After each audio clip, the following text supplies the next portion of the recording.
Hello, everyone. Welcome to Relate to You. We have with us today Adam Lopez.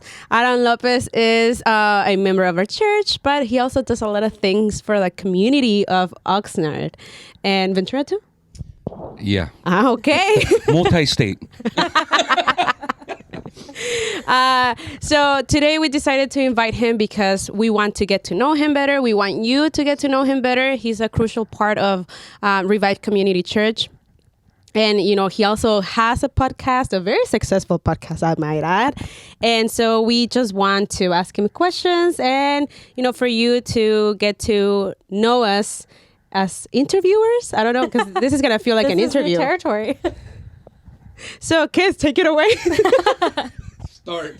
You know, it's so interesting because obviously I've worked with Adam before in community levels, but he's so involved in the community, and his game for networking is something like I've never seen before. And so we do want to talk a little bit about how you came to be where you are, because I don't think I knew Adam Lopez before. Adam Lopez. Adam Lopez. Does that make sense? Yeah. So I think my first question, before anything, can you please tell us a little bit about your podcast, the name, and what it's centered about? Okay, well, first of all, thank you for having me here. That's most importantly. And you were supposed to say that in Spanish. I know. That was a plan, but out the window. As you are going to realize with the program, we do a lot of improv here. You should call it Improv Podcast. Yeah. No, well, it's definitely an honor to be here. And that's a very question because the podcast is called Candid Conversations because just like you two, you didn't send me any questions, right? No. So when you don't send any questions and you just ask questions on the spot, it becomes real. It's genuine. It's from the heart. Because the last thing you want to have your viewers see is that it's rehearsed. Like you don't want that. No. So when it's real, you're gonna get the honest answers, right? So that's why it's called Candid Conversations. How it came about was during the pandemic, like 300,000 other podcasts, right? Everybody was at home, didn't know what to do, so they started a podcast. They put this on. And okay, there we go. So it started off. It was, I remember, September of 2020. I did it because I was bored, and I was home. Check this out. I was home, and I had Aislinn, and I'm thinking, oh, okay, I'm going crazy here. How in the world is everybody else living through this? Yeah. So let me create a podcast, and then I started one, and then it so happened to be that year in November were the elections for the new mayor of Oxnard, the new supervisor of Ventura County. So they were like, "Hey, can you do some podcasts with these dignitaries?" I'm like, "Okay." So I did one with supervisor, our beloved late Carmen Ramirez. I did one with mayor back then, John Zaragoza. So then from there it became like known locally. Okay. So then I started doing more podcasts on LinkedIn. And then on LinkedIn, that's where it became like really well known and accepted and more requested. And then it took off because there, if you both are on LinkedIn, it's all business. Yeah. People are not going to post about their dog or what they eat for breakfast. It's all business, right? Yeah. So your outreach is bigger. Like you're going to attract people who have that niche, all lives of industry, right? So if you go on there and talk about, I don't know, working in the church and going secular, you're gonna there's an audience for everything. So that's where it became very popular, and people wanted more and more and more, and it just took off from there. Wow. So yeah. Okay, so see, that's amazing. First of all, I love how at the beginning they reach out to him and they're like, yeah, you could do a podcast with like these dignitaries from the community.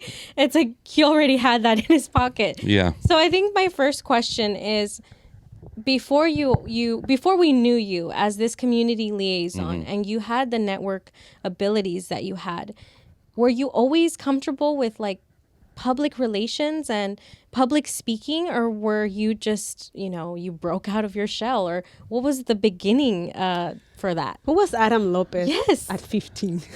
Well, it's interesting you say that question because, believe it or not, my pastor from our church back in Soledad, California, Cruz Almanza, who is now he's with the Lord, he literally forced me to start singing because there was nobody in our church. So he said, "Can you?" He didn't say, "Can you?" He said, like, "I need you.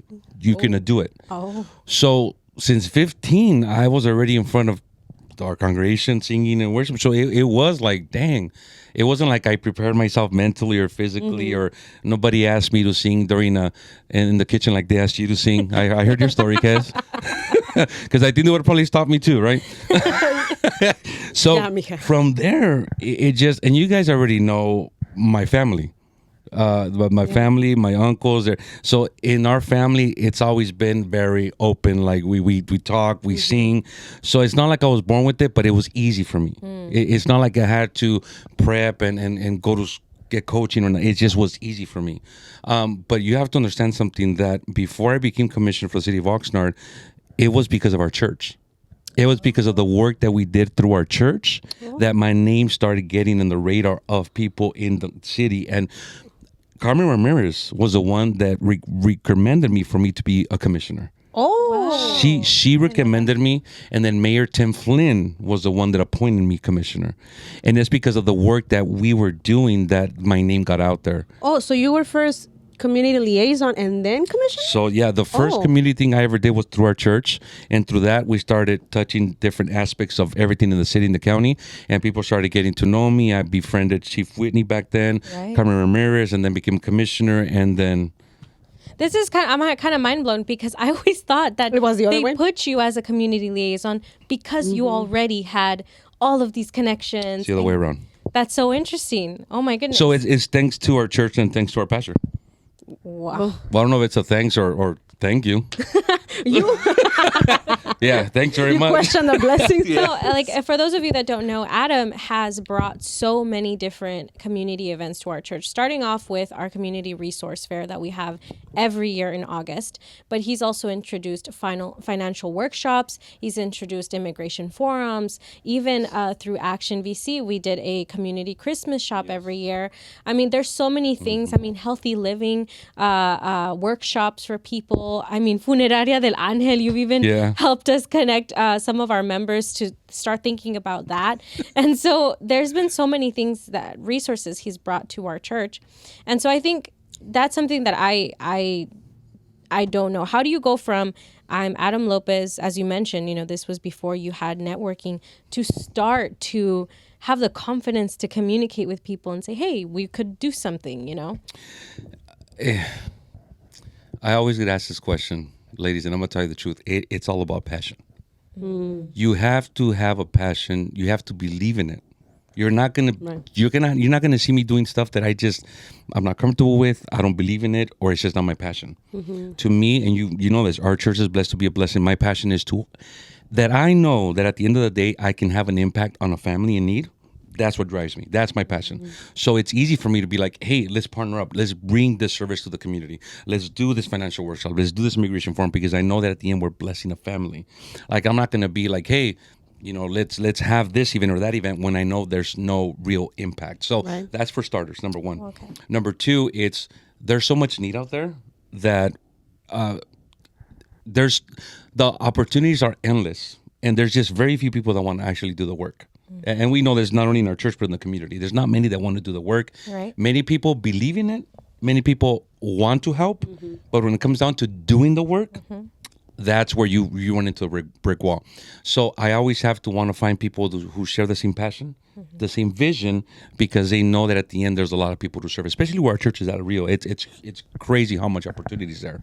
So that's why I do what I do. And that's the way it's easy for me to be like, hey, let's work on it together. And, obviously, with being a community liaison, there's a lot of responsibility that falls in creating all of these events. How do you manage that with being a husband, being a father? You also have your own personal career on the side.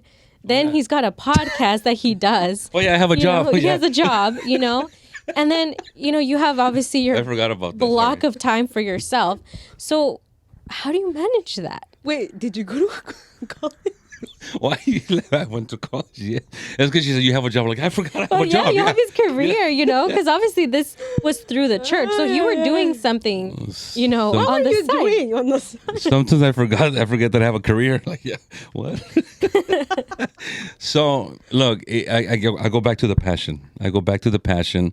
But this might be another topic for another episode. But Kez, it has to do also with my wife keeping me in line.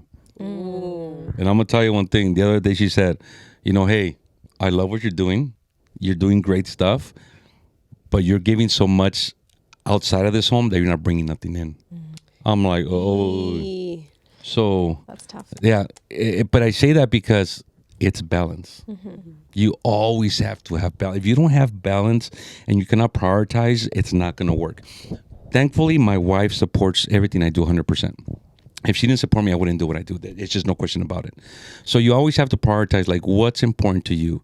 Like, you cannot be adding more stuff to your plate and not take stuff out. Like, you can't do that. Right. So you need to balance. What has I call it ROI. What has the best return on investment? You have to look at that. If you don't, then what are you doing? Like, what really are you doing? So I've been serving on committees and board of directors that really has no benefit. Like, really, what am I doing to help the person or the community? If I don't see no ROI and it's just to have a title, I'm not going to do it anymore. Because now I'm going to be 45 years of age this year. So I'm in a position where I have to really think about where am I going to invest. Are you? Se ve bien, te ves bien. I thought you started praying for me. I thought you would no, cut. I was laughing. I was like, good for you. Oh, thank you. I thought you said cut. We're done. No, so you know what I mean? So it's like you always reach that point where you say, I need to start making wiser decisions. Like, what's going to be beneficial for me? I have a 5-year-old little girl. So any energy you have left, guys, trust me, she sucks every ounce I have left. She just takes it because it's her personality. So you always have to balance. You always have to consider your wife, your spouse, your family, your friend. You always have to make time for yourself. And I'm going to share something with you. You probably can do another episode on this one. I call it the A.T.M. And it's not the automated teller machine. No, it's the automated time machine. People and things will always withdraw time from you, right? Always in your life. Right. And when you want time for yourself, guess what? You're going to be overdrawn. And then guess what? You're going to pay for the overdraft fees. How? You sacrifice your family. You sacrifice your children. You sacrifice your friends, your church. Because people and things suck time out of you. Yeah. And you just give it all the time. Yeah. Commissioner, are you sure you're not a preacher? Commissioner. No, I'm not. But I like to share these things because it's true. It is true. And this is what I've learned even as I go now. Like, I need to be very wise on this stuff. Yes, definitely. So. I would agree 100%. But you touched on your family, and I want to ask something about it. Can you share a little bit about how you met your wife? And I've heard of the journey you had to conceive esta Aislinn, beautiful Aislinn. Pero I don't think a lot of people know what it felt to be in there. Yeah.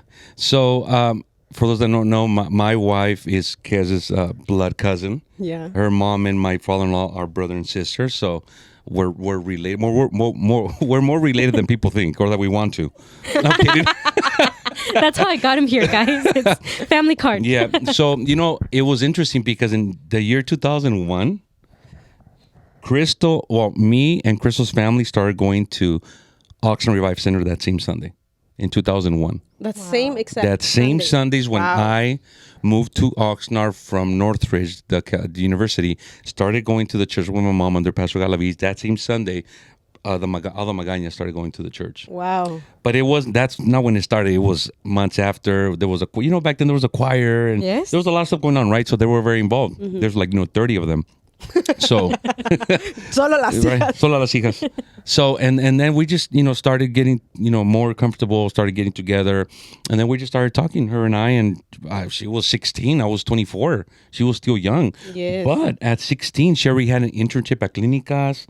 She was always very way mature for her age. She knew she wanted what she wanted. She was very financial savvy. She wanted to be in the medical field. So that's what attracted me. That she wasn't there to play games. Like I knew she was, grounded in what she wanted, and she wanted, she knew what she wanted. Right. So that's what attracted me to her because I was already 24. Like I knew I wanted to, be more serious. And then when I had the sabultes for the first time and panuchos, that was it. Ooh. That was it. Like, okay, she's mine. No, I'm kidding. So then from there, just nació la relación, and then we started getting to know each other more and more. And then, eventually we got married. We courted. She heard me sing for the first time at church there. And that had her. And I thought she said, oh, ya estuvo. Cayó. Yeah, she's all like, I'm never going to have to work again. But she had to. How long have you been married? 17 years. 17 years. We've been married 17 years, been together for 20 years.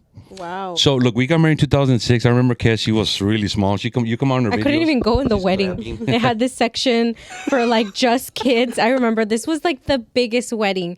All the cousins are in this huge ballroom. Yeah. And I was stuck with Viriana and we were sulking. We were literally like, we're in the family. We should be allowed to be there. But it was the best. They had snacks. They had Pizza. games. I mean, by the end of it, I couldn't even remember Yeah. what wedding was going on. It was the best. So my sister Judith was also upset because she was in the room with the kids too. Yeah, she And she was my sister, so don't feel bad. Anyway, so mira, we got married in 2006 and we just couldn't conceive. We couldn't have a baby. So it was 2006. So for 11 years, we just couldn't get pregnant, right? So we finally said, hey, we have to go see the doctor. So yeah, we went through the studies and they said, you know what? Yeah, you have so many complications that it's going to be hard for you to get pregnant. It's not like just one. She had like multiple levels of problems, health problems. So by her own anatomy, she couldn't get pregnant. So we went through all the phases of fertility because there's 3 or 4 different phases. 1 didn't work, 2 didn't work, 3 didn't work. So we went to the last one in vitro, which is the most expensive, like $18,000-$20,000, right? So we went through that and she went through the whole process and we were left with the last embryo. Crystal lost a set of twins. She lost gemelitos. And then she had another miscarriage. And then another one no pegó el chicle, como dicen. And then she had another miscarriage. And then the last one, el último hielito que teníamos ahí in the freezer, that one stuck. And that's Aislinn. Isn't that crazy? Yes. Isn't that crazy? Now that you're telling it, it's just what? Yeah, so, and this could be probably another conversation for an episode, but it's so emotionally, physically, and financially draining for a couple to go through, and more for the woman. Me, it's like I just gotta be there, but to see her give herself shots every night for like 3 weeks straight, to have to induce like what the normal body for a woman does, she can't do it, so she needs to induce it by injecting and everything. Right. It was just like, oh my god, like how could you go through all that and to finally see Aislinn is just like very rewarding.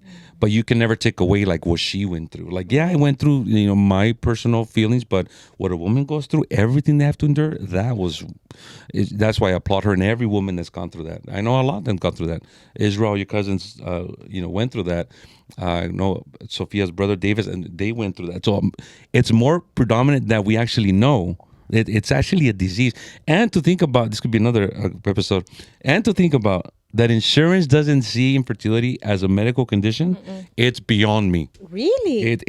I don't understand it. So another conversation for another time. Oh my God. I've heard that some insurances cover, like if you want to put Botox on your armpits, but they don't cover that? Nope. Wow. Yeah. Because they see it as almost like, they see it like braces, orthodontics. You don't need them, but you want a beautiful smile, right? So it's like true. the child, you don't need it, That's but true. you want a family. Mm-hmm. I'm serious. It's crazy how they see infertility. Oh my God. Yeah, I know. But they cover other stuff that I'm not going to say here.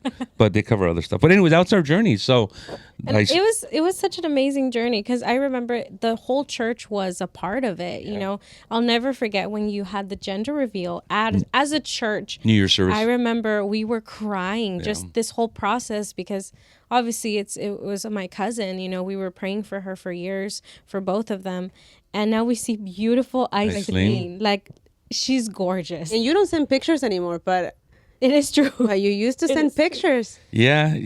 I remember. And that's how we knew this is the miracle She's child. the cutest, honestly. Yeah. The cutest. But thanks for asking that question because a lot of people don't know the journey, and it's a journey. It was a journey. must have been a journey. Yeah. And then, yeah. speaking of that journey, did you feel that at any moment people had their opinions about, how some people, some that Christian view of like, okay, si Dios no quiso, pues entonces Dios no quiso. Yeah. And did you have anything like that? Did you encounter that? Or thank God it was all like, oh no, not everyone supported me. Let me be very selective with my words and be very careful. We know the type of people sometimes we deal with at church, and individuals who are more traditionally thinking of old age, and that's my phone. Sorry. Oh, no worries. So you get those people who are like, pues, you're right. Si Dios no les va a dar, buscan adoptar, and so and they're very quick in giving you their advice, their opinion and advice, right? But even through the process, the things they would say sometimes, it's very inconsiderate and why? But to give them not the credit but the benefit of the doubt, they don't know. Like they don't know what we're going through, Right, what right. Chris was going through. So they think they're giving the best advice, but in reality, it's very negative, right? So, but we dealt with those individuals. But for the most part, like Kes said, the whole church was behind us for the most part, and they it was like they went through this journey, all of us together, like everybody together. So it was something that was special, beautiful at the end. During junior service, we did the gender reveal because we felt that everybody was part of the journey. It wasn't just me and Crystal. But yeah, you got those people that were, yeah. So when, obviously you were able to conceive after 11 years, you were obviously still doing a lot of things regarding your career. Were you already working community as a community liaison during that time? Or was Iceland after that? That's a good question because no, I believe that it was right after that. Okay. Because before that, I remember I was going through transitions through my work, and we were going through infertility, and it was just too much of a process for me to be doing some other stuff. Okay. But I think after that I was in a better position, Okay. a better place to be able to really focus and engage in that. Okay, because my Yeah. follow-up was, how did you Yeah. deal with both? So, obviously as a commissioner, what exactly does that entail as far as your position? Because I personally have always had confusion with what a commissioner is, but I know you have a lot of responsibilities. Yeah. I'm on the same boat. But before you answer that, can you just share with us what did you study? What did I what? What did you study?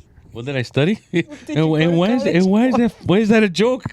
I'm not capable of studying. You yourself forgot. Oh, I went to school. Yeah. That's right. And then you just now said that you went to Kelsey Northridge. Yeah, Northridge. that's my dream school. Yeah. If I ever go back to school, I want to go there. So I went to Kelsey Northridge in 1996, and I finished in 2001, and I graduated in business administration. Oh. Yeah. Which I'm not doing nothing related to business administration. Say. So, But I mean, I well, feel like you are. You learn administration, apply. how to deal with you can people. apply it. Yeah, you can definitely apply, and I think it has helped me certain parts of it, but not like I don't. Todo. Yeah, I'm not a business administrator, so you are. So. So to answer your question, I was appointed by the mayor of Oxnard, Tim Flynn, to serve as commissioner for the Community Relations Commission. The city of Oxnard has 6 or 7 different commissions. They have the Homeless Commission, Senior Citizen Commissions, Homes, Parks and Recreation, bunch of committees, right? The disabled, the youth. So I was appointed to the Community Relations Commission. I did not know in the beginning what that meant because community relations, you think it's, improve the community relations. Right. But it was something like totally deeper than that. My very first meeting, I sat there and the chambers in Oxnard City Council, I sat there and they brought the Oxnard Police Department to give us a full report of a wrongful shooting they have for a family in Oxnard. And I'm just like, what in the world did I get into? Like, this has nothing to do with community relations. Like, I thought it was something else. Like, we're going to go have, coffee with some businesses and communicate. Like, this was like, what? So I soon realized that our job was to be the conduit between city governance and the community. Okay. So one of the responsibilities was oversight of wrongful doings of the city, the Oxnard Police Department, and give recommendations and deal with hate crimes and deal with discrimination. I'm just like, okay. But then the other part, it was to have community awards. It's to embrace the community, to be that bridge between the community and the city, leadership and stuff like that. So it's like a number of different moving parts. Responsibilities. So then now I'm chair of the commission, and I have five other commissioners with me. And as chair, then I get to work on the agenda, what initiatives we're going to work on. Recently, we've been dealing with issues of hate crimes with the African American community and Asians as well. Mm-hmm. So we listen to superintendents of high schools, we listen to bishops of certain churches. So those are the things that we deal with. Yeah, it's crazy. So let me get this straight. You are the person and now you lead people that do that is sort of trying for people to not lose faith in the government per se. Yes. But also the government places you there so you can be sort of like the spokesperson for the community. Yes. Okay. Because as you know, there's there's always been a really bad reputation. Doesn't matter what city you go to, Oxnard department, the police department or city leadership or whatever. There's always been a really bad reputation. So our job is to strengthen those communities, those relationships, Right. and increase the faith and trust in these agencies. That's and then I came on board 2016. And during that time, it was President Donald Trump was really hard on immigration. So that was a huge topic of discussion for the city and everybody. Yeah, I remember the first immigration forum. Right, at our church. There was so much fear. There was so much confusion and uncertainty that people had about what was going to happen to them, because of what was going on. So those are the type of initiatives that I get to deal with. What about after COVID? How did you see a change in the community? I think yes, but how did it shift it? See, being part of the city and working with different departments, we were able to see a lot of different agencies really come together. We were able to see that. Like people just disregarding, politics and state and church. Let's come together to serve those in need. Whether it was to give food, diapers, money, it didn't matter. Everybody came together. And at that point, during this time, now it was a matter of how we're going to survive. It wasn't even like us and them and groups and dems, and it was just like us. How are we going to help this community of Oxnard survive and get by? So we were able to see that. And even after the fact, we were able to see how more people came together. And now it's we would say that it's already over, but still we can see that, like, if we call it the ripple effect, like we can still see how it had a positive effect on the trust. We were able to increase the trust of the people on the institution, because before it wasn't there. Yeah. But now, like, all these services came out, all these, we'll help you with your rent, we'll help you with the bills, we'll give you some money for food, and all this really instilled trust in this community. Because we serve a, 79% agriculture field workers. Right. So they're the ones that really matter to us, and so I can say that we're in a good position where they trust the institution again, I think. Prior to you being a community liaison for Revive, did you have a passion for the community and for your city? Was there already a connection there, or that was after you started doing different community events? And this is where it's interesting, because we all love Pastor Galaviz, right? Pastor Galaviz, he became bishop of the district. He was in charge. So he was at a different level. He was a completely man of God, but he was at a different level. I really feel that because of his tenure and his age, he really didn't have the energy to see a church grow and thrive anymore, just because he already had accomplished so much, right? So the vision of community wasn't really there. And you know that. It was just like we were complacent what we had, and it was okay. The church was thriving. It was a lot of people. Income was fine. It was fine. It was great. So there wasn't really the vision. So when Pastor Gorola came to us, and his first year was just like, hey, I'm going to cast a vision that we need to reach the community. That's when something just snapped in me. Like, yeah, why didn't we ever think about this, right? And nothing against the other pastor, nothing like that. It's just now there's a whole different vision. There's a whole different man of God. It's a whole, it's a whole different structure. Change. And it's changed. So that's where it kind of instilled in me. So when he said those words, it's like I almost just took it and ran with it. Before that, I didn't do anything. Before that, there was no community. Like, I wasn't involved in community. What was your job position at that time? We were just doing worship. Oh my goodness, that was your ministry. I've been doing worship since 1926, I think. So 82 years. Remember? I would like to take a brief pause to mention, Adam actually made an album and put an album out. Like, this was a career. Didn't you have CDs? I did. Yes. Like, I remember he's been singing for years, and that was a brief era as well of Adam Lopez. It was. So I remember I was a locutor, a disc jockey for Radio Nueva Vida. Oh. And from 2003 to 2005. The only reason I left is because my recording came out in 2005, and it became a conflict of interest.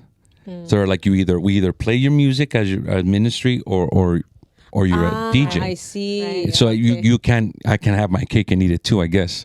So I said no. Suspicious. Though, right? But yeah, but it's like favoritism, and exactly. I decided to leave the radio because I really wanted to have my music out there, and it lasted like 2 months. But he did it. I think to me, it's like sometimes like it's important to mention a lot of the projects that you did, because it builds Yeah. more and more of who you became as a person, definitely in confidence. That is true. And so going back to, you finding that passion, Yeah. now that you've been doing this for how many years would you say you've been working with a community? 8 years. 8 years. Yes. Do you see the potential of being mayor someday? We joke about it. We always joke about it, but I think I see it. I could see it. It's interesting because our current mayor, who's a good friend of mine, Mayor John Zaragoza, every time he sees me, he tells me, "Mijo, are you ready? Because I'm ready to endorse you. I need you in city council. I think you'll be great." Like, he always tells me.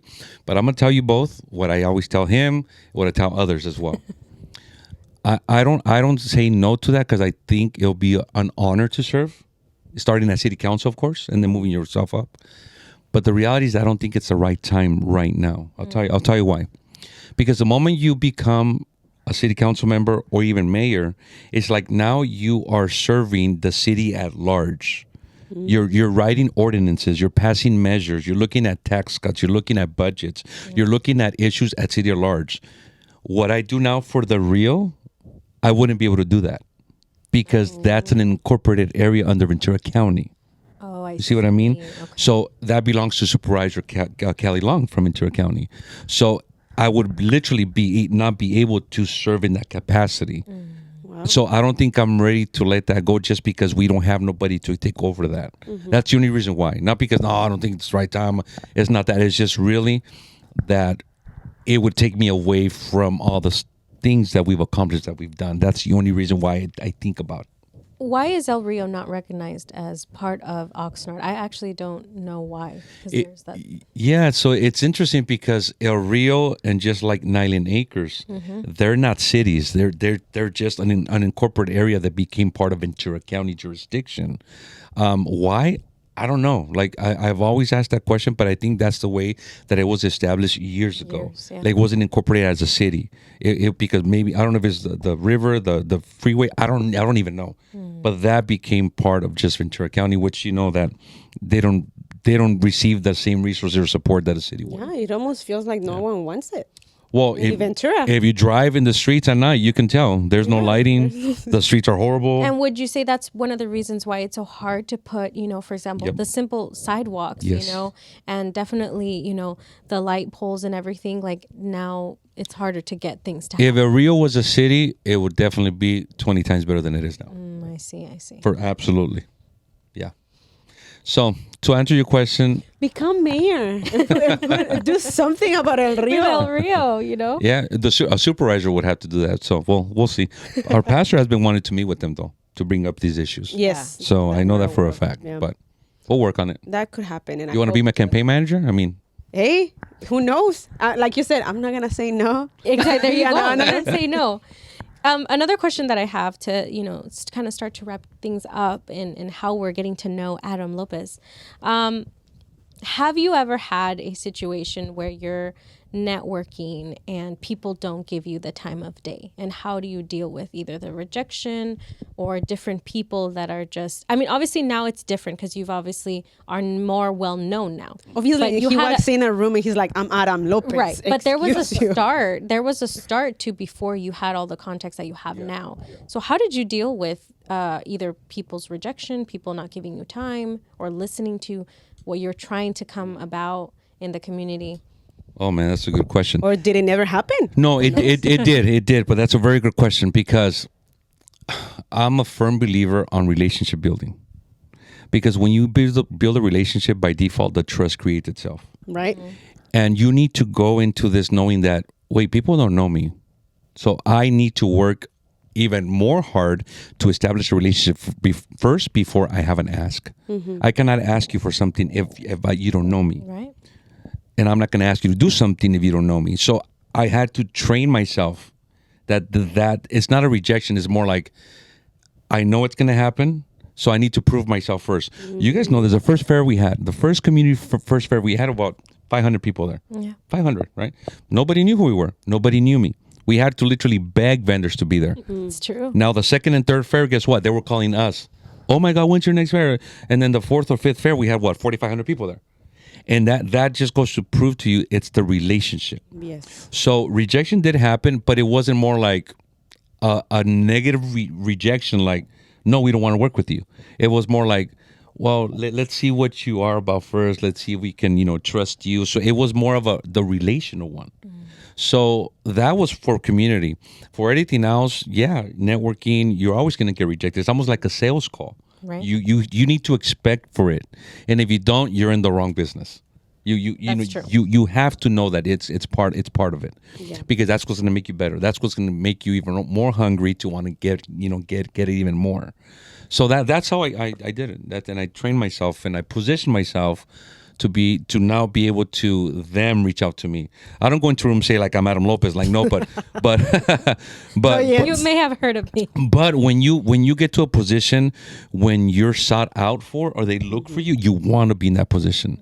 When you're in a position where something comes up, an opportunity, and they think of Adam Lopez or they think about Revive, you're in a good position. Not that you've made it. No, you don't have it made, but you're in a good position. You're in a better position than you were 8 years ago when we have nothing. Right. Definitely. So I've learned along the ways.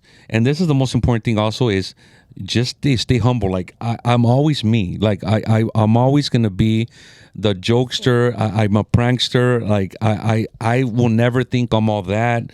I'll wear the same jeans and shoes for the 10 years. I don't care. Like ask Crystal, she's thrown clothes away because I don't throw it away. Like I don't, like that's not me. Like you need to always remember that it's number one, it's everything I have and everything that I do and I have is because of God. Number one. Right. Like I have not accomplished nothing and I don't have nothing because of my own merits. It's my own strengths, right? But because God gave them to me. So I always remind myself about that. Like it's not me, it's all God. And stay humble. And God has opened many doors, and He continues to open doors. Amen. So I have one more aspect. As you guys are getting to see the full profile of Adam Lopez, there's one area that we haven't touched on, and that is, first and foremost, Adam is great at hosting, great at emceeing, but he's also an officiator of weddings. He can be able to. I'm also great at falling. I fall a lot. No, but he's honestly, if he being recorded while he can officiate a wedding, and I think that's something that I need to ask. How? Again, he's already Commissioner Lopez. He already sings amazing. He already does all of these things. And then the next thing, he goes from being not just an MC, but being an officiator. How did that happen? Well, I bought it on Google. My license, and I just saw videos on YouTube. So yeah, by the power How to invested in me. officiate a wedding. No, this is how it happened. So, do you guys know Trendy Eats, right? You guys follow Trendy Eats? Yeah. But I can have you had really good friends of mine, the creators. They're like, hey Adam, we're gonna get married. We really want you to marry us. I'm just like, really? Like, I mean, I'll sing for you, VMC, but to marry you, I'm like, And it was such a short period of time that I talked to our pastor, and you guys know our organization. It's a long process, right? Right. But I eventually got it done. I got it done to be able to get ordained to at least marry them, right? Ooh. And then from there, don't get me wrong. It's not a business for me. I don't marry just anybody. Like I would do it for friends. A lot of friends. Yes. But this is why. Let me tell you why. Because to me, it's like singing for a couple at a wedding, and it's like marrying them. If I don't know them, it's weird to me. Yeah.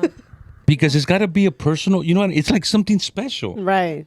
I mean, I can say the same thing about funerals, but that doesn't matter.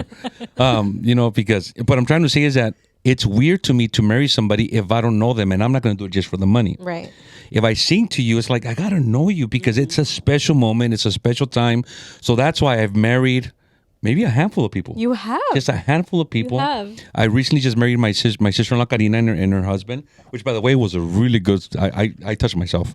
I'm like, I got to go back and reignite my marriage with my wife. That was, I spoke to God. me. I almost said I do to myself. I'm like, I do.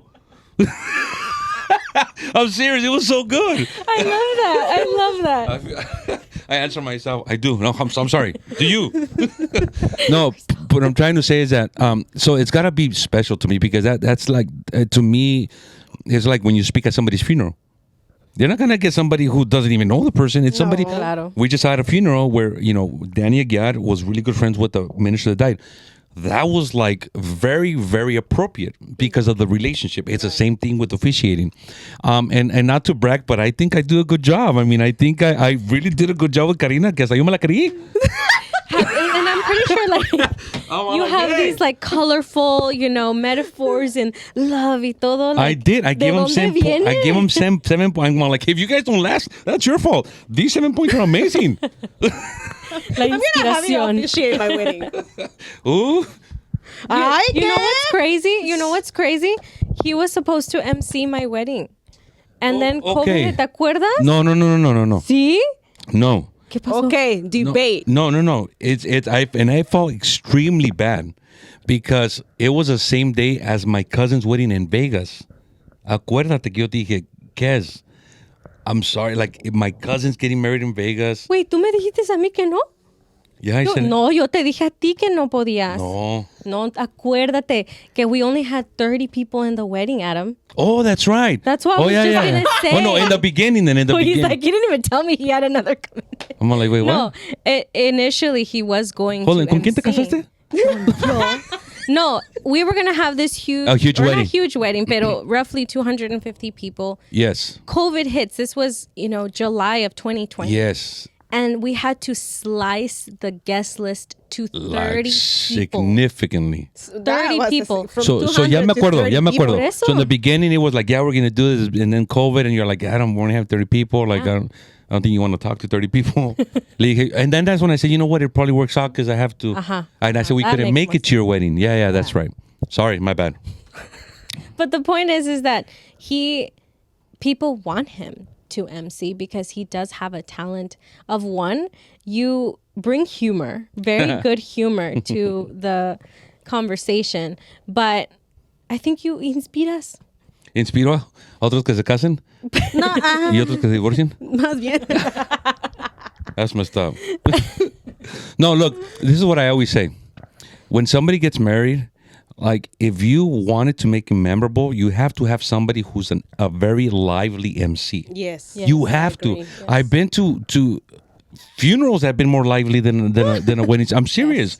And it all has to do with the ambience, with the person, announcing the wedding couple. That you have to. Right. Like that's what's going to make the night very memorable. Yeah.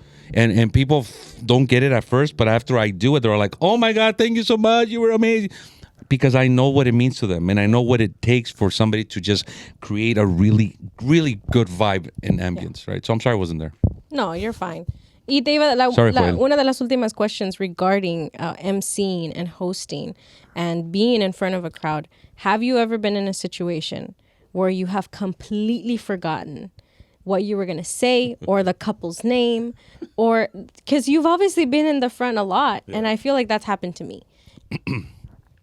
Well, aside from falling, which is very embarrassing, but see, this is the thing, that because of my personality, I can care less. That's good. Isn't it weird? That's good, though. I think that's a good anybody could have gone up and probably gone home.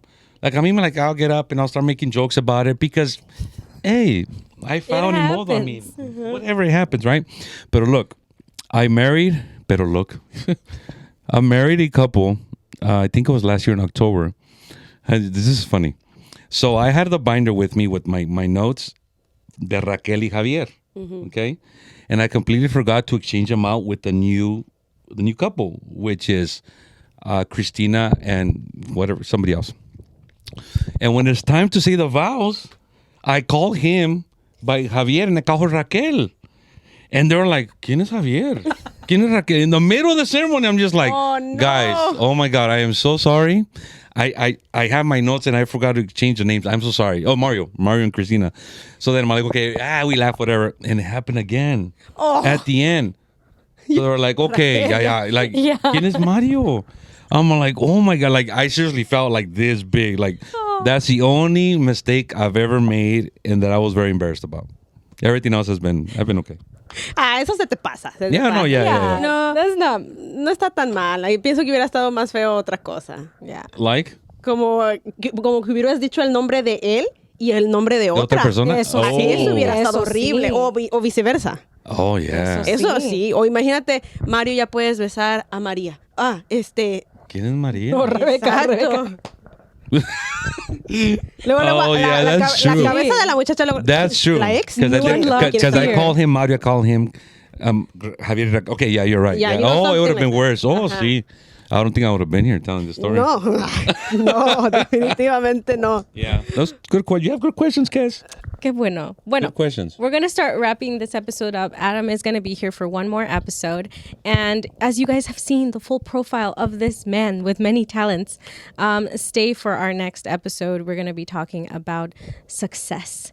And Adam is going to give his tips and tricks. And so, like we mentioned at the beginning, make sure to check out Candid Conversations with Adam Lopez. You can find him on YouTube as well, which we'll link in the description. But what other platforms are you on that they can find you?